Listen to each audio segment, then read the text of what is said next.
Welcome to the Women Who Fights podcast. We empower female fighters to take full agency over their training. Our goal is to celebrate and inspire others with the incredible action women and allies are taking to level the playing field.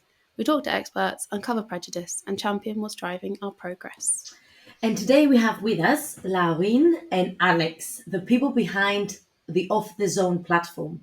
Off the Zone is a platform which offers trauma-informed online coaching for martial artists with the drive to thrive their academies. Hi both, thank you for coming today. Could you tell us a little bit about yourselves, who you are, and what do you do?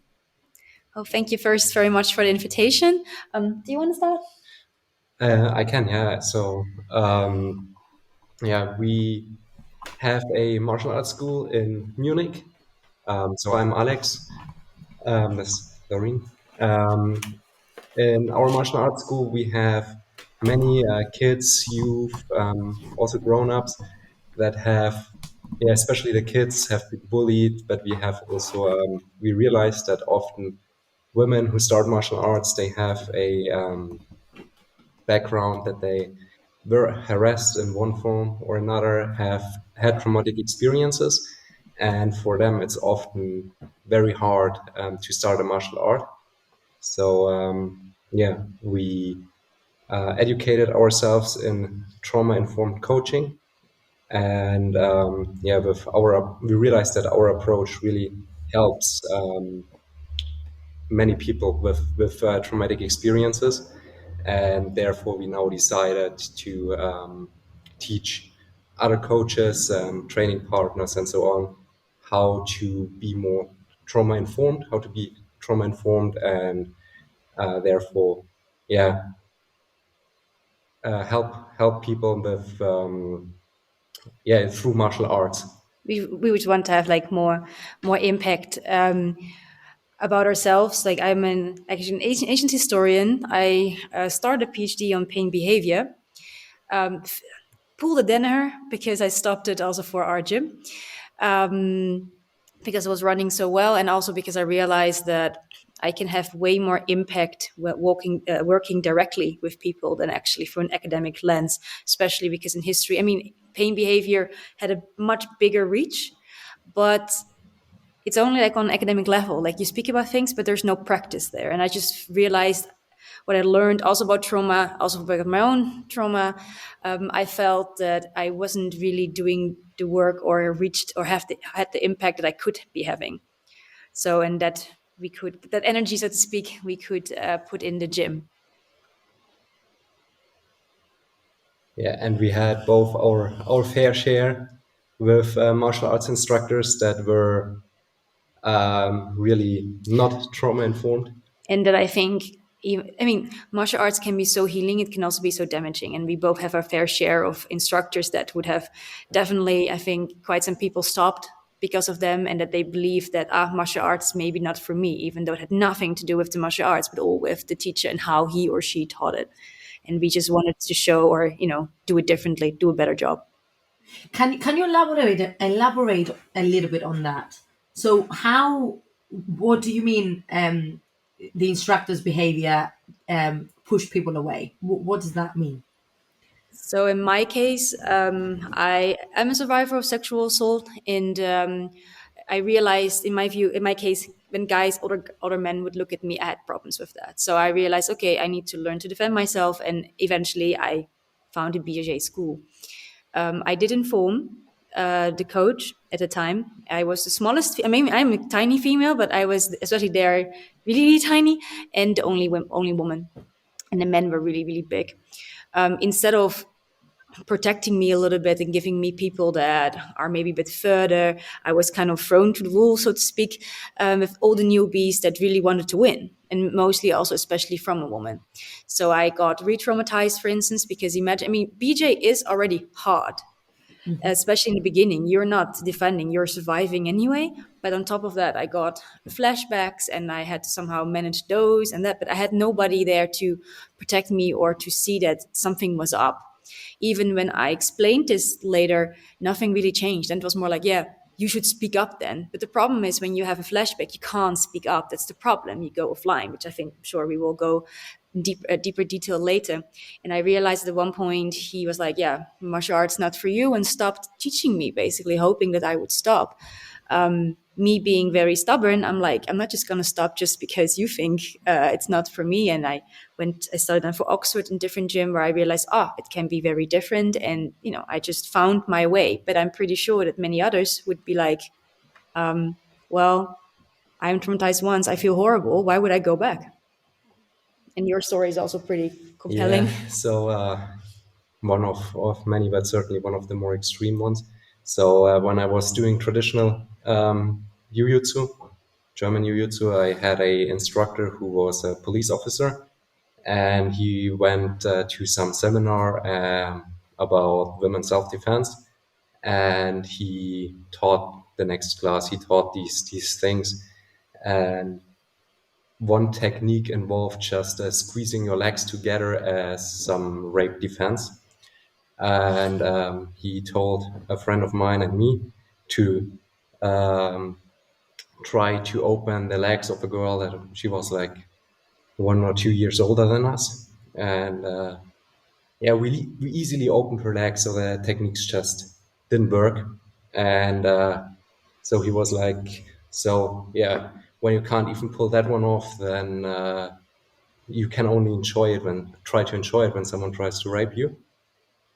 And my friend and I, we were just like, we were shocked. We froze. We didn't know what to do, really.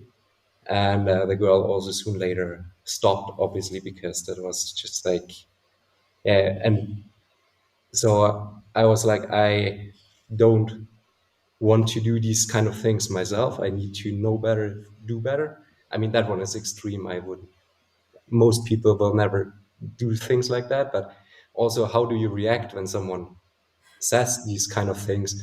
Because it still kind of haunts me that I did nothing back then. Of course, the power balance is way off, and he was in his 40s, I was 14, but still I'm like, no, it's and there are many things like that happen in gyms, and it's just I think many people are not aware how damaging these kind of words can actually be or are. But also deeds. Like I went to some other gyms where also there were hardly any women. So you had like 2 locker rooms, one for guys, one for women.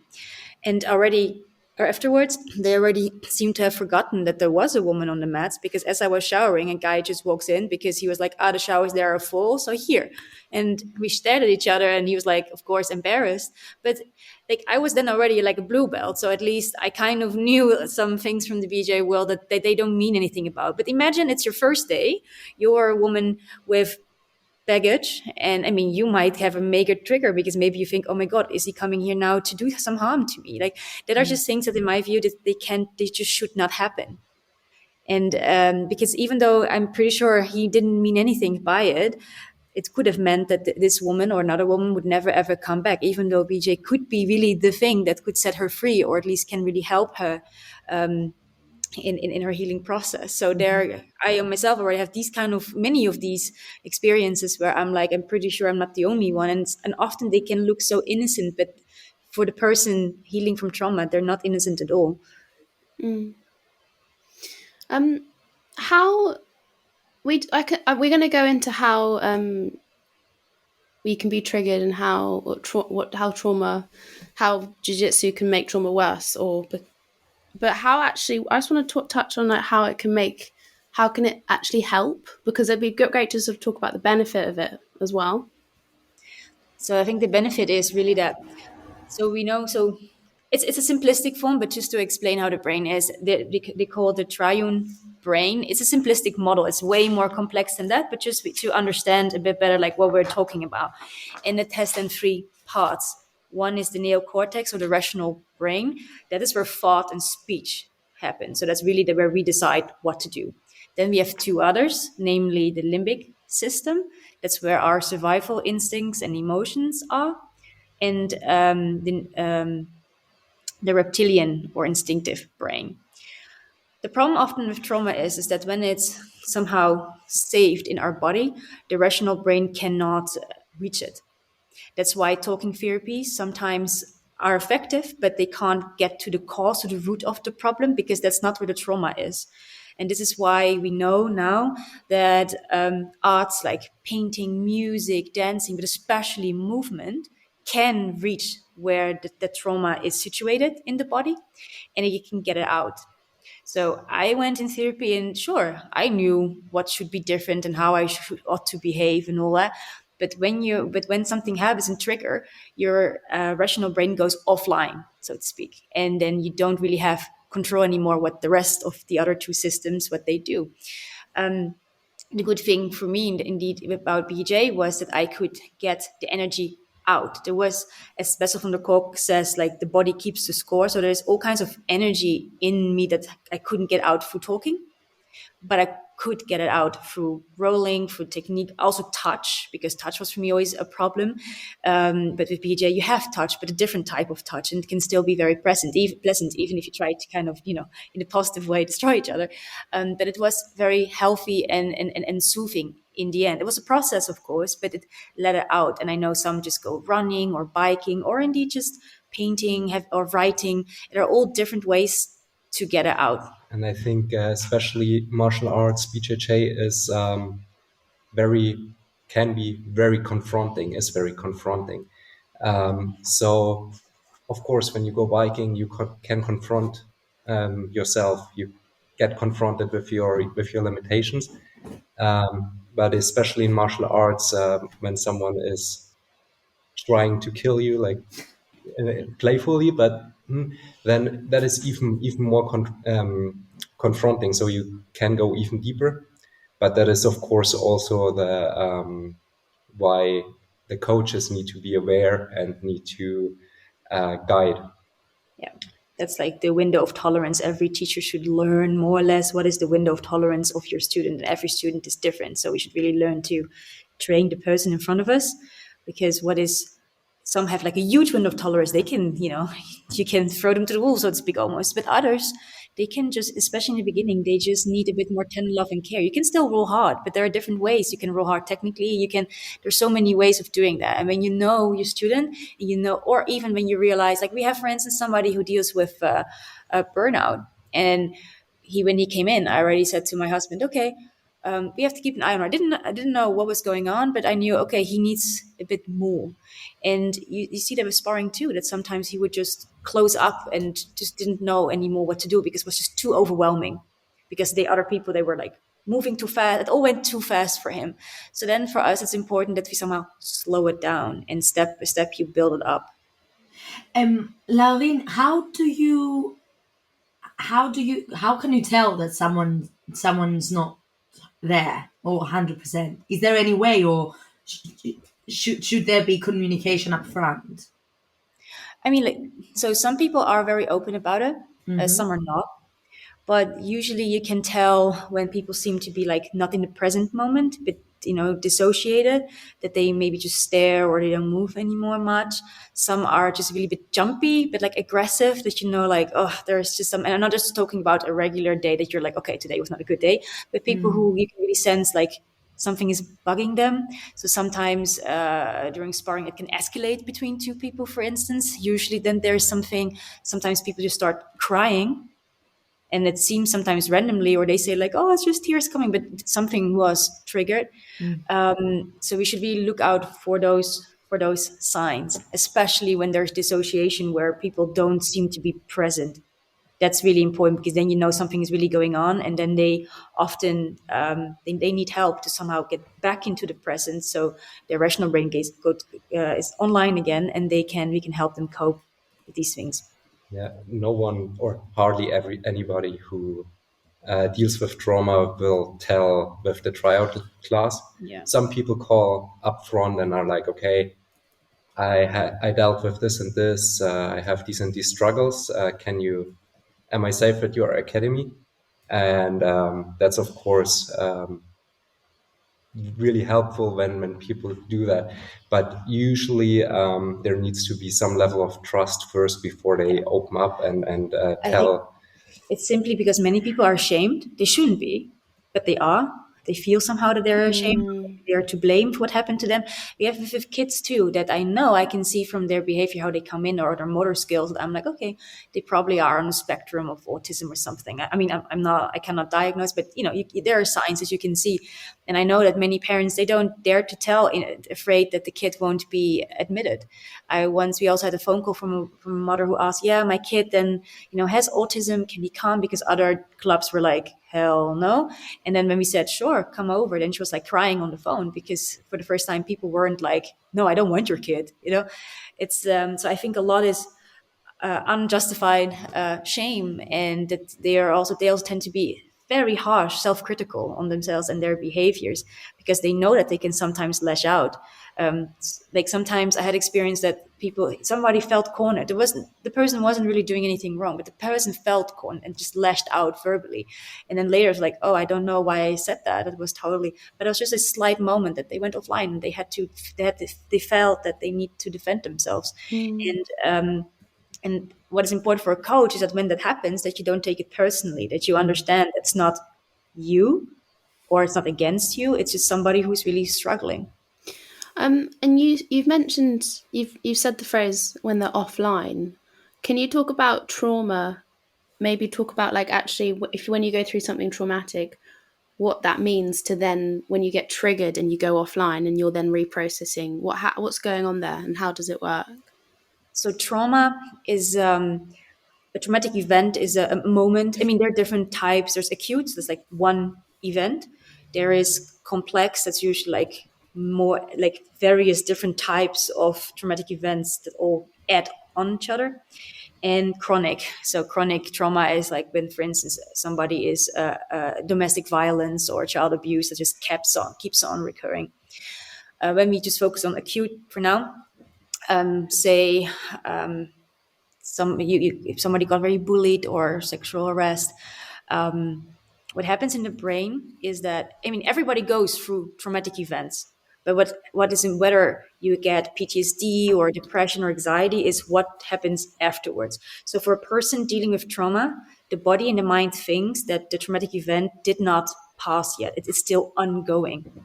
So even though the event itself may be even years in the past, but for the person, it didn't stop yet.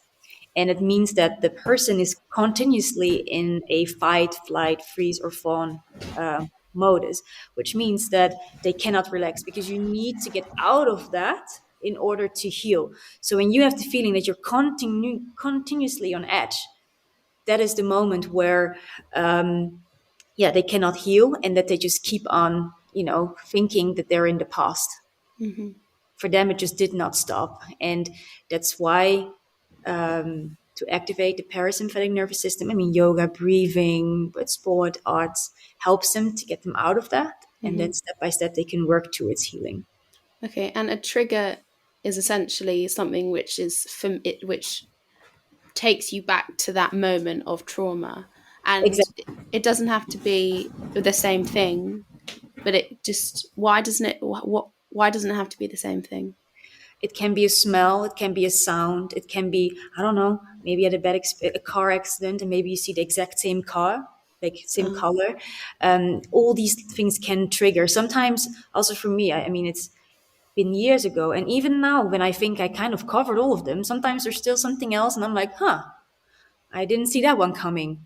And then you learn to cope with these things and that there's a pause between like reaction and responding. So I try to respond instead of react, but that's really hard and takes time. And sometimes I also feel miserably and then next day, new chances, but it can be really anything. So that's, for instance, in yoga, when we teach yoga, some ask me, why don't you have music? I love music. And I said, yeah, well, even if I do, I don't know, sea sounds of the ocean, when I have somebody in my class who had a bad experience there, that can be really the opposite of relaxing. You can trigger.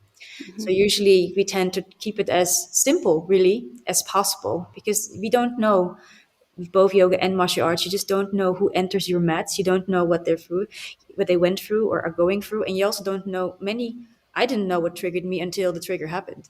Mm-hmm. At one point, you know, kind of, but sometimes I still get surprised myself too. And And the main thing is just for somebody who gets this trigger, they're just bam back in the past. Mm.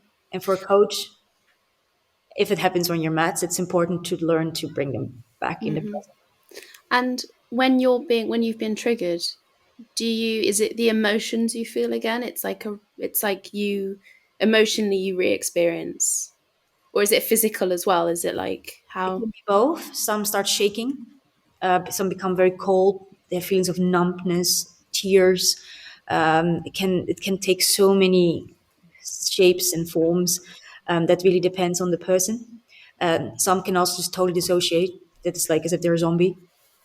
And those are trickiest because like when somebody starts shaking or there's a clear physical reaction, somebody understands that something's up. But when somebody just becomes very quiet and just stares, and maybe somebody like, yeah, it's a dreamer, no, this person is at the moment some in a very, very bad place, and we somehow need to try to get them out, get them back of that. So that's why, especially with the quiet types, it's sometimes hard, especially when you have a big class, many people doing it. It's hard, but definitely not impossible. And how would you bring them back? Is it a grounding exercise to bring them back into the present? Yeah, so if somebody really goes through a flashback, even when you know them very well, it's a loved one, don't touch them, because that can be ultra triggering, because we don't know where they are. We don't know what they're currently fighting with. What helps is a steady, firm, but calm voice telling them they're safe, tell them what their names are, where they are. And when you get them a little bit back, breathing exercises that you breathe with them, like slow, even breaths. Ask them how it feels, how their ski jacket in this case, or something else, like how it feels. Ask them 5 things they can see, a few things they can smell or hear, because then they have to focus in the now. And then you can kind of get them back. But I like the few techniques. And what are some tangible changes that your organization does to make to to help with people with trauma? What exactly is it that you're doing, and what do you have to offer to other academies, and So I think why do they need to adhere to that? Many questions in one. what is important is like there's some misunderstandings sometimes regarding trauma informed. So something that means you only approach them with velvet gloves and there's no hard sparring, or it's not tough or anything. I mean, look, martial art is tough, but going for trauma is way tougher. That's like one thing I really want to point out. But you can build it up. So, for instance, we do games like that they just have to push each other out of a specific area. Just that, nothing more. It's still sparring, and they learn to stand stable. They learn timing. And it's not. It is physical, but it's not. They don't immediately try to choke you out or armbar you. So we have all kinds of different games that build up to, like I would say, full sparring.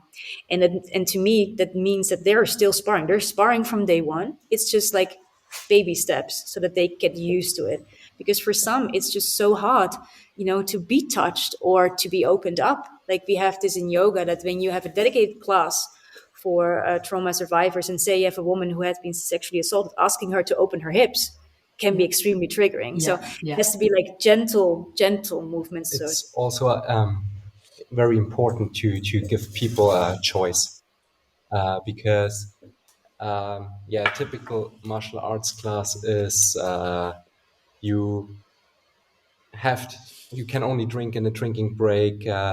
You have to push yourself, like people are being pushed and told what to do, and that may work for some people, but for others that can be very uncomfortable, very triggering.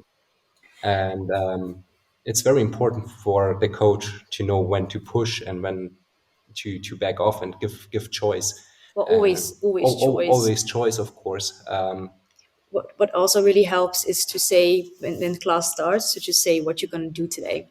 So for many people, healing from trauma, the unexpected is extremely scary. So also we have self-defense courses. and sometimes usually women come that have a reason. We tell them, okay, today we're gonna do this and this and this and that, so they know what to expect. That Yeah. helps. And indeed, that we also always say, like, you don't have to, or you can say, I only want to do it with him or with her. You can choose your partner. Some, for instance, with certain exercises, she could change with everybody, but with others, she just wanted to train with one partner, and that is fine. So I think it's very important that, because people with trauma, they often think that they didn't have a choice. And it's very important that we give it back to them. Like, Yeah. they don't have to do anything. I think for many people who don't understand trauma, they have difficulties to deal with people that went through trauma. Then it's such a taboo topic, and it shouldn't be, because it's not the fault of the people who went through trauma. It's, I think, very important to include them in the classes, to include them in life, so that they can heal. And that's, I think, where we want to make a Difference. difference. And also that it's okay to cry out. Sometimes it's, like, sometimes they also feel like being ashamed, like, oh no, I started crying. No, it's normal. Like, that you sometimes lash out. It's normal behavior. It's normal when you went through a traumatic experience, and it just takes time. And this is, I think, what's also very important, that coaches understand that when somebody suddenly starts crying, whatever the reason, just to tell them, like, it's okay. There's nothing to be ashamed of. I mean, crying is one of the best ways to get it out, which is for men very difficult, because many men I know, they would like to cry very much, but it just doesn't happen anymore because of Yeah. cultural codes and all that. So they already kind of need maybe martial arts or different types of physical exercise to somehow get something out. But I think it's important to really, however they respond or react, that we as a coach say that it's okay. They don't need to worry about it. And then step by step, talk with them, and also how we can help. Also, Alex said something really, really nice. I mean, I understand that even if you don't have trauma, even if you haven't experienced any trauma, you might still feel very uncomfortable when you enter a class and they're like, no water breaks, you don't sit out, this is a tough gym. Like, all of these creates a very bad atmosphere, even for the people that haven't dealt with something bad in their Exactly. lives.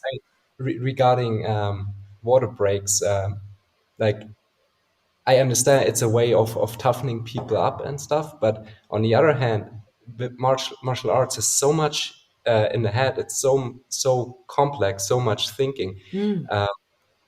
When we do sparring, I prefer people to be there and focus on the sparring, focus on the technique that they're doing, Yeah. and not just trying to smash their heads in, because that leads nowhere, maybe to injury, but no progress. So people should drink, because when you are properly hydrated, your brain functions much better, so you can learn much quicker. So yeah. And also, don't forget, like, most people are not like the next world champions, right? Like, Exactly. it's like most people, they have a 9 to 5 job, they have kids, and they need something to power out, to balance their daily lives out. And I mean, come on, also, even for world champions, I mean, in the UFC, when you listen to the stories, how many of them have severe trauma or went through severe trauma, and often they're thanking their coaches, because if it wouldn't have been for them, so clearly those coaches also understand trauma. In the Olympics too, with the gymnastics, I mean, all these scandals, like, with all, I mean, also at the highest level, I think trauma informed really can actually make them thrive much more, because they are in a better headspace, and I think then you can give way more. And it's like, when you want to become a world champion and you make the choice to dedicate yourself to that, then that's a choice. So you made the choice that your coach pushes you, that you go sometimes beyond your limits, but it's still a choice. And so trauma informed still works then. And I think that's often the misconception, that trauma informed wouldn't work in a competitive gym. And I think especially then, it works, because competition itself is so stressful. You see it especially with kids. Like the first competition, they win or lose, doesn't matter. They cry. They cry afterward, out of relief, out of excitement. Everything. Just they let go, right? And they have, in that sense, a very healthy coping mechanism, like a rabbit that's chased over the field. When it's safe, it shakes it off. And as grown-ups, we unlearn this kind of shaking it off, or relaxing, calming down, activating the parasympathetic nervous system. We unlearn that. We are in constant stress, so it's very important to do self-care, to take time for yourself. And I think with a trauma-informed approach in martial arts classes, that coaches really can help to calm down again, because also the competitor needs to calm down, rest, and to heal and perform better. Yes, I think it's another misconception. Is I think when you, as a coach or even as a training partner, when you understand trauma, you will also understand the needs better of those without it, because you can better see gouge, like, okay, there I could give, push a little bit in a positive constructive way, but I can push a bit more, or I have to take a little back. Basically what it helps you is to look at the person and what he or she needs, and it can be different from day to day. Maybe if a person is normally, I don't know, there was in a previous gym, there was one guy, he was one of the most loveliest guy to roll with, big, but he could roll with everybody, but twice a year he had a bad day, and that day you should not rule with him. And I think, and as a coach, when you know that, when you see that, then you also can, send him to the appropriate training partners. And I think even, and especially also people without trauma, I think that they also benefit a lot, because you just understand better what do people need, because in the end it's about people's needs. It's about being involved in your student's journey in a much more involved way. Yeah.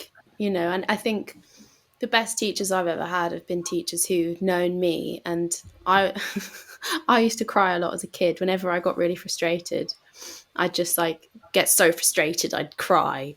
And the best teachers I had would just give me space and know that it would just, I'd sort myself out, and then we'd move on and I'd learn, and I just needed a bit more space and time.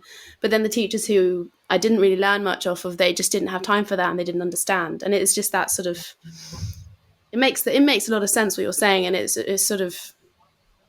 very logical in a lot of ways. But I guess the culture of gyms is pain is gain, no pain no gain, and particularly that toxic masculinity of no wusses in here, it's a very dominant sort of space. But it feels like you guys have really touched on a completely different level of what you can actually do with martial arts, which is it's very inspiring. Because I think, and a lot of people who train, I mean, you hear it so often. It's like, oh, jiu-jitsu changed my life. The impact it's had on me has been amazing. And, those people must have had fantastic teachers who've really engaged with them. So it'd be, how are you working with other gyms, or are you working with other gyms, other organizations, to try and spread your way of doing things? I think it's happening slowly. We're not at the moment not working with other gyms, but we did have other gyms reaching out to us because they learned about it, or actually a therapist that talking to a patient that let them contact us asking whether we know of trauma-informed martial arts gyms in their area. So as far as we know, in Germany, we're the only ones that really specifically offer this. I mean, trauma-informed yoga, there's a whole lot more. Not too much in Europe yet, but there is more. But martial arts, hardly.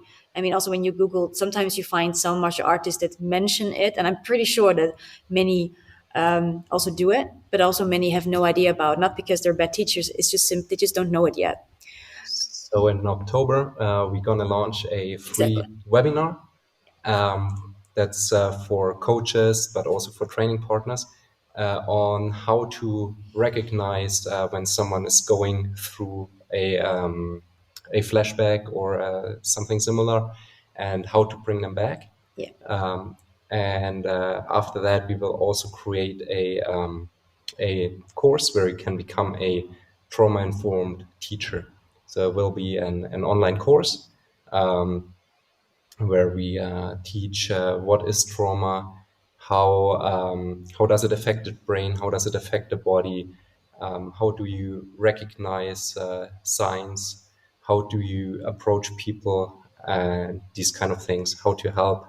And And also actually a lot about inside work, because also we as teachers, there are like some stories we tell ourselves, whether good or bad, usually bad, like, oh, I'm not good at this, but I think this is how the technique goes, or this. And I think that we should also really learn a lot about ourselves when we teach. The better we know ourselves as teachers, the better we can help others. For instance, I'm a very visual learner, but not everybody's a visual learner, which means that when I teach, in the beginning, I would just teach in a way that would be good for visual learners, but I also have to take other types of learning into account. So I think it's very important to figure out, what kind of teacher are you? How do you learn? And what kind of other learning types are there? And indeed, what kind of self-limiting beliefs do I have? Like in the beginning, I really thought I wasn't, this typically imposter syndrome. I definitely had that. But the moment I started to shake that off, I became way more effective because I believed in what I was doing. And then you also create, again, a safer, more confidence in yourself, but also in your students, because they know, when I know, it's easier for them also to follow and to trust you.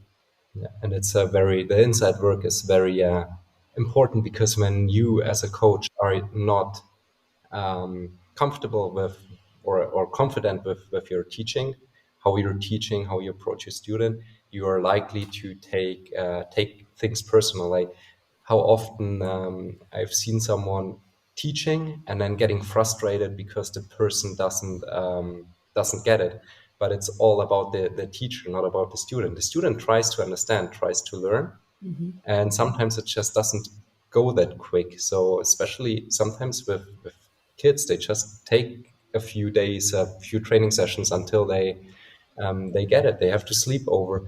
So Yeah, or we have to figure out, like, for this kid, making them feel it is easier than explaining it. Some like to see it. So usually when we teach a technique, we show it, we talk with it, and then they have to tell us what to do. So they have to, like, for instance, rehearse it. So not all kids speak, but bottom line is, it's when you are teaching, it's not about you, it's about the person you're teaching. So it's that's the important thing, that you serve. You're not there for yourself when you're teaching. It's not it's not showing about the you. most fancy technique to someone who just started. It's about what helps that person most right now, and that's the inside work. And that's Also a I big part of our course. exactly, that's the what makes trauma informed work, is actually to approach it from that perspective first. And I'm guessing you need to really know your students, because even if there's a very busy class, you really need to know who's there and how each one's different, which I think is not the case in all martial arts gyms, because people No. walk in and out, or you may have a very busy gym, or you Yeah. don't invest time in learning Yeah. your We students. invest a lot of time actually also in our assistant instructors. So we also created a mini course for them, and they also learn about trauma, because we try to be always minimum 2 people on the mats, and when possible, male and female. Why? Wow. Because there's always somebody for you there. And one moment, I forgot. I'm so sorry right now. I Don't missed it again. worry. Do not worry. There we are. So because we find it's important that we have both genders. Look, we're a smaller gym, so for us it's easier to implement these things. And yes, the bigger you become, you need more people to help. And therefore, I think it's very important to start early. And so we are also very transparent. It's pretty democratic, I would say. Like, yes, we decide, but we do really ask, and people also dare to come. And since we have both genders basically there's always somebody you can go to. And interestingly enough, especially when it comes to teenagers, sometimes girls prefer to go to Alex, and sometimes the teenage boys there find it nicer or feel more comfortable to come to me, and sometimes vice versa. So we realize it's very important that you would have, if possible, that you have both on the mats. And indeed, usually we have a minimum of two trainers there, so that you have more eyes, because sometimes you can't see everything, Yeah. but like that you can see more, especially when you have like a big gym. It's not just only about getting the content across. It's also about like how are they experiencing it, and for that you just need more eyes. Yeah, and we encourage open communication. So also and that's I think also safeguarding and also for trauma informed, when you see something that doesn't seem right, address it immediately. We address it immediately. So we have a maybe uncomfortable talk because we saw something, but then it's out of the way, it's solved, and the person knows they stepped a boundary instead of witnessing it once, twice, 10 times, and then it becomes bigger, bigger, bigger, and then there's a big problem. So we immediately Also because often it's just a misunderstanding also, and also like in trauma informed circles usually there's kind of this rule of thumb, like somebody who is hurt will also hurt others, whether that's directly or indirectly. And so when we see that somebody is just not in its best behavior, instead of judging, just asking, hey, what's going on today. I mean, with kids sometimes they come in, they have like this thunder all over them, and I just ask them whether it's like how was their day, and some they don't say anything, but do feel better because you ask, and others you get this whole story, and usually they speak so fast I have no idea what they're talking about, but they feel better because someone asked. And or sometimes when we realize that they're not in their best behavior, it's like, hey, normally you feel better, why don't you just drink a sip, go there. Or we have our therapy dog Yuki's like, why don't you pet Yuki? And usually they go there. I said, okay, when you feel better, then just come to us and then you can participate again. And then they come, and then they're totally fine. So often, so we are very strict. Even when somebody else like, it's such a mini, yes, but it can become big. So I rather just kind of overcommit and talk a bit too much with people about certain things than waiting until the ball breaks, the bomb goes off. Yeah, that's kind of like how we do it. yeah. Also, sometimes people are rolling hard, and you don't even see it. So sometimes a heavy guy is hard on a smaller person, and you miss it as a coach. It can happen, but we usually talk to the people when we suspect, hey, was he hard on you? Was it okay, or was it too hard? And then especially watch out the next time, or talk with the person afterwards without, like, it's not about ratting someone out or something like that, but it's important to keep the communication open, to just adjust before someone gets injured. I mean, that was talking about safeguarding. How so you say you have an open sort of communication within your gym space. What if something happens? Because what's happened with recently with Jackson Souza and Fight Sports is sort of, should hopefully be being addressed in every gym, to make sure that that sort of thing doesn't happen or is dealt with when it does. How do you deal with those sorts of allegations? Or if, let's say there was something happened, like that happened, and someone said, what's your safeguarding process? Yeah, for one, of course, we are with two on the mats, especially with kids classes.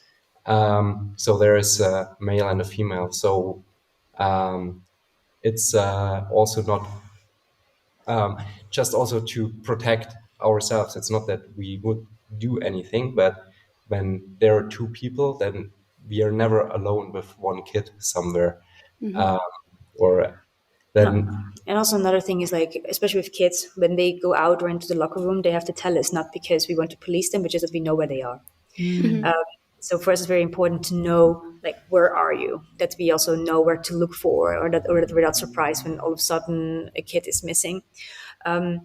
So far, we never had anything. Luckily, we also are the only two teachers, plus then our assistant teachers who are like amazing youth that are coming up and learning a lot.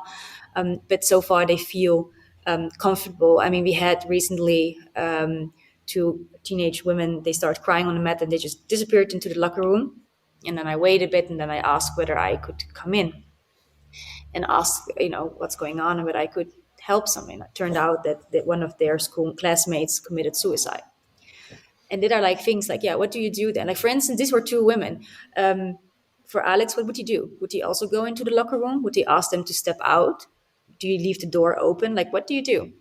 And these are like things to think about regarding safeguarding. Also, when there are allegations, like usually I like to have doors open that's like transparent, that people also know like we have no secrets really. But in that case, I just made sure that they were comfortable, told them that what they felt is absolutely normal. And then step by step, they were like, yeah, okay. I asked them, do you want to stay here? Do you want to go home? They're like, no, I want to stay here. And in the end, they just wanted to train still a little bit more. These things happen, or somebody lost a loved one, or these kind of things. But indeed, when it are two women and you are the only guy on the mat, what do you do? That's why I think it's good also when they're not necessarily teachers, but when you have just students that you can also ask another student, a female in this case, for instance, to go there. Or in my case, if something happens with guys and they just go into their locker room, I can't just go into the locker room. Like I have to ask for permission first, or send somebody else first, and then to try to figure out what's going on. Also, on the safeguarding point, shouldn't it be clearer for gyms that when you have a teens class or a kids class, the changing rooms should be just for kids, no adults in there, because it's such a not discussed issue, and it's in the air. And Mm-hmm. I'm in a school. I'm a school teacher, so in my experience, you don't even use the same bathrooms as underage kids. You must use different bathrooms, and it has to be very clear that this is for teachers. This toilet is for teachers. This toilet is for students. But in the gym is completely different setting, and it just baffles me. So, what's your point on that? I mean, it's so complicated because also in the yoga, friends of kids yoga, they like, you don't touch kids. Yeah, And exactly, as a exactly. martial artist, it's like almost like impossible. Like you also roll with them. It's like very almost impossible to not touch. I do try to touch as least as possible, but I also have a few kids. They just learn quicker when you touch them, so that they feel where their legs should go or their arms should go. So what do you do then? Usually, I tend to stay with women, with girls, and Alex, and with boys, to have that separated as much as possible. Also with locker rooms. I mean, we have a small gym. Munich is very expensive, so we have two locker rooms, but the times are such that we never have classes overlapping. Yeah, That's one thing, and of course, parents also come. So either the kids are alone, like. I mean, the locker rooms in our gym at least are also like really in the gym. So like they have to, and it's all very close. Like they're not like very isolated. So yeah. usually, if they're alone in locker room, that means that the boys start like playing around, and there's a lot of racket, so you know that they're alone. So you have to go check on them anyways. But yeah, we do make sure that we really know who's where, and indeed, girls, boy, and definitely separated. There's not much overlap because there's always time in between. So in that regard, the adults, they don't really meet. Yeah, but if like um, it's like the girls' locker is really close to the mat, so you hear it immediately. And guys are typical guys; they never completely close the door, so you also hear what's going on in there. Yeah. So in that sense, Yeah, we still have the overview who is where and what's going on, and I think completely separating it is also like that the adults and the kids never meet is also it's still one team. Should be still somehow they should be able to meet, but it's they should not meet in the locker yeah, I think if it should, possible. if possible, I think it should be open. And like Alex said, like our girls' locker is really like at the mat basically, so we can always see go in and out. It's not possible that a guy would go in there without anyone noticing, because it's just it's like a little bit smaller. For bigger gyms, I think they usually also have receptionists. They have people like working at the desk. I think they can really up to a point like employ or have specific people working for that. And also you can do a lot with schedules, depending when is what. You can also kind of direct a little bit where the traffic is going, so to speak. There you can do a lot, but also need how you have the gym. Now sometimes I just have like German and English in my mind. Like for instance, for us, we have the girls' locker really at the border of the mats, whereas the guys' locker is a little bit more behind. Not that I'm saying that guys should not be protected either, but it's a bit the same like with these parking lots for women that they're very close to the supermarket, so they don't need to walk all over. Yeah. That's kind of what we also created in our gym, that the women locker is like closer. You have just with these kind of things, you have limitations with the space that you Yeah, have. that's true. There are certain limitations, so we made the choice to have the girls' locker is for one the bigger one, and the other it's closer to the mat. And it's like these things are very, very difficult and need basically be on a case-to-case basis, because of course when you build a school you can be like, okay, there's a locker for teachers, there's a locker for the students, but I think also it's important that the teacher can access the student's locker, because you sometimes need to know what's going on there, especially when it overlaps, when the kids and the grown-ups are in there and stuff. It's for us, it's important. Transparency is actually the most important thing in our gym. Yeah. Like that, just open communication. So when something would be weird, We immediately ask and address it. exactly, and trust also that our people know that and would talk to us immediately, and it also at tournaments, at seminars, it's like we keep asking. But they also come like, because we say like, just because something is weird doesn't mean that the person did anything wrong. It's just that, hey, we noticed that this was a little bit off, and then we just immediately address it. And sometimes it's something, sometimes we just need a bad day or something else, but it's open, and they actually usually they feel good about it, because many people don't dare to speak about it. But then when I think also there are like some closed Facebook groups for female grapplers, and what is really a recurring topic is like, this and this happened to me, should I tell my coach? And it's often really a topic that they're afraid for repercussions, that they're not believed, that they then later get bullied, or that they get retaliation from that person, whatever. And my first reaction, like, yes, of course. But then again, not every coach, like the first coach I had, I wouldn't necessarily go there much either, right? And I think the fact that this is a recurrent topic already shows a lot. And I think that we as coaches can also do a lot, that when we sense that something is a little bit off, even if it means it's uncomfortable for us, that we just take this leap of faith and just go there and ask them, because sometimes we can make it for them so much easier, and they will also feel relieved and feel safer, because it also means that the coach, who is supposed to keep you safe, sees that something is up, that you don't always have to do it on your own. I think there is something like community care. I think there should be something like that too. Yeah, and also for when your coach doesn't address it, it can be that the coach didn't see it. Like, we don't see everything. We try, but we don't see everything. So it's also very important that the students dare to speak up, dare to say something. So when a student is afraid to approach the coach with certain issues, and that's also why we are with two, it's then you have a choice whom you address. So there's something difficult already when you don't dare to address your coach, I think. And I think we should encourage them and help them, like, because I think I also had some experience with coaches. They were like, but what do you think of me, who I am? Of course you can come, right? And then they were always like, well, but I'm nice, you can come to me. But for some, especially also with trauma, like, often they feel ashamed, they're embarrassed, and they don't want that other people think that maybe they're weak, or I don't know what kind of stories they have in their minds. And I think again, it's not often not about you. That's why I think it's very important to repeat time and time and time again, until they maybe think you're broken record, that you really can come if there's anything, even if it's minor, because it can really help somebody. I mean, there are also stories of one person who just had a bad day, and it turned out that person actually contemplated committing suicide. But one person just kind of was like, he's off, and started asking. And in that way, just a simple asking like, are you okay?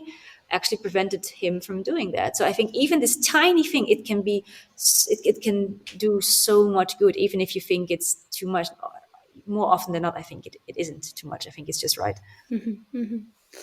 Um, and how has Off the Zone been received by the public? What has been the response? So far, pretty good. Yeah, so far really good. I mean, we had in the beginning a few like, yeah, but trauma informed won't work with competitive gyms, which we talked about before already. But for the rest, we had a lot of positive feedback. Like people saying it's already now their favorite account on trauma. One of their One favorites, of and their like, because we try to be informative and give them tools to work with, especially for the martial arts scene, because there it's really missing. In other fields you have much more about it, but clearly, as also like this case of Jackson Sousa and fight sport has shown, Yeah. there's a lot of work to be done, and Yeah. a lot of topics that have been discussed in many other brands already. It's kind of new here, so I think we kind of get a topic trauma informed with martial arts in this time, so really specifically dedicated for martial arts, and I think that's why it's appealing for many. Definitely. And have you had any challenges? What challenges have you has Off the Zone faced so far, if any? Well, the biggest one really at first was indeed what Alex said, that they thought trauma informed. Why? Yeah. Like, for Oh, instance, I had like one saying like, yeah, but we never had that, when I explained a bit of trauma informed. But then later I said, really? There was really no student that just suddenly started crying or something like that. He's like, yeah, well, we have this guy who then sometimes bursts out in tears, but then he just, continues rolling. And I'm like, yeah, but don't you find it interesting that every now and then he bursts out in crying? Like, doesn't that interest you to find out why? Like, yeah. sometimes people just really don't, they think it didn't happen, but it's just because it didn't happen or you didn't see it, Yeah. doesn't mean that they're not there. I mean, often rolling escalates, like sparring just escalates. You have two guys ripping each other to shreds, kind of, and that can also be a sign of yeah, fight, flight, so fight response. And like anything that's usually really like kind of overcommitted on all sides, like then you can kind of, then there's something. So one of the bigger challenges we had is really that some people didn't see why trauma informed is necessary. And in that regard, the fact that fight sports and Jackson Sousa are now like so big, people start to understand that actually we do need it, because a lot went unnoticed. There's a lot of enablers that keep these people in place, these kind of things. So in that regard, the fact that it's now a topic now helps us with that struggle overcoming the trauma informed. It's not the answer to all problems, but it definitely will help solving quite a few. yeah, but we started working on the In course in June, June, yeah. so way before all that came up. Yeah, so before it all came up, we were really thinking of not using trauma informed as much, to like have more about mental health, mental strength, because usually in the BJ world they talk more about how BJ could be a therapy, it helps you with confidence. So we were thinking maybe we should kind of address it in that way. But now, since Jackson Sousa and fight sports, we can go back because there's already some awareness, and that we can use that term again. So, I mean, that kind of leads me on to this question. Like, how do you see Off the Zone developing in the next few years? Do you have like big future plans, or are you sort of just going to roll with it and see how it goes?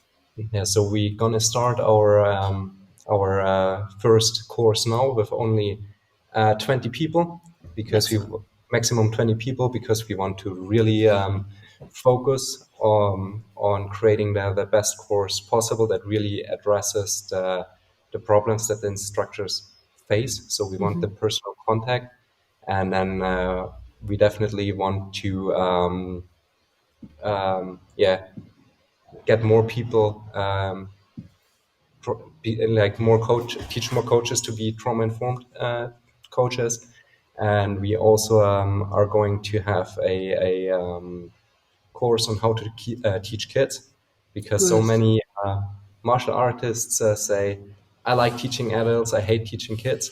And I think that when you have the right tools and the right mindset, then teaching kids can be so rewarding. It can be one of the most fun, most enjoyable things you can do, in my view. But you need the right approach, right mindset. and a few hacks basically. yeah, So I think what Off the Zone really wants is like there are many platforms where you can learn techniques like BJ Phonetics. You have all kinds of things. You have also Yeah. like fun techniques for kids, but they don't really have anything about how to teach effectively. And of course, there are various methods, and we offer through Trauma Informed also various methods how to improve your teaching. So we're not really interested for us about teaching a technique. There are many people way better qualified than we are, but how to transmit this, how to pass this on to your students. That is the question. We had like a survey recently where we asked, "What is your biggest struggle as as an instructor?" And there were three. One, kids. Two is indeed knowledge retainment. So how can I teach in a way that more people can somehow retain it? Yeah. And the third one is indeed when you have a disparity between level. How can you keep it interesting for everyone, but not boring for others? Like these kind of things. So we, in our upcoming other course, we really also want to focus on these three issues. I mean, Trauma Informed does touch upon a few, but then for kids, we also in our course about Trauma Informed, we will say obviously a lot about kids too, but we want to dedicate course for kids and also more about, learning different learning styles and how you can teach in a way that you kind of can tick off almost every box for how people learn. basically Off the Zone is we want to make more inclusive, more open martial arts world with more effective, more inclusive teaching methods. This makes so much sense because teaching and learning is an ongoing um, aspect, and you need to learn how to do that. You need to learn how to include various different learners, and taking this into and putting it into jiu-jitsu is great. You're just evolving it, which is amazing. And we are hoping that many academies around the world join this, so because they need it. The last question that we ask everybody is, what are you fighting for? And I want both of you, Alex and Laurien, to answer this. It could be personal, it could be interpreted the way you like. What are you as a person fighting for? Let's start Uh, with Alex. Go on, Alex. all right. I'm fighting for becoming the best martial artist and martial arts coach I can be.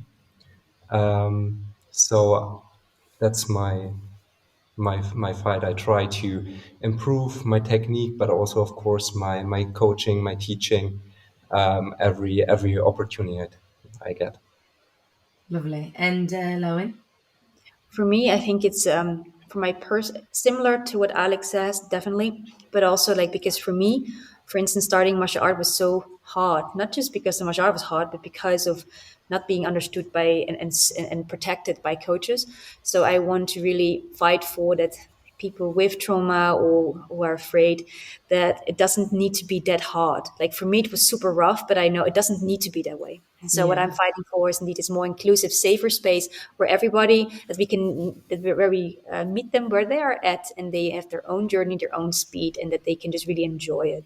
I think we should really enjoy more, have more joy. Amazing. Thank you so much for talking to us. I've learned so much about trauma, which is so important. It's so much about education so that we all learn and understand what's going on. Thank you so much. It was so fascinating. It was so fascinating because I didn't make the link between teaching and teaching strategies and jujitsu, and it's just like a mind explosion now. Oh yeah, there are different learners. Yeah, there are different teaching styles. Absolutely. Thank you both. Thank you Thank so you for much. having us. Thank you.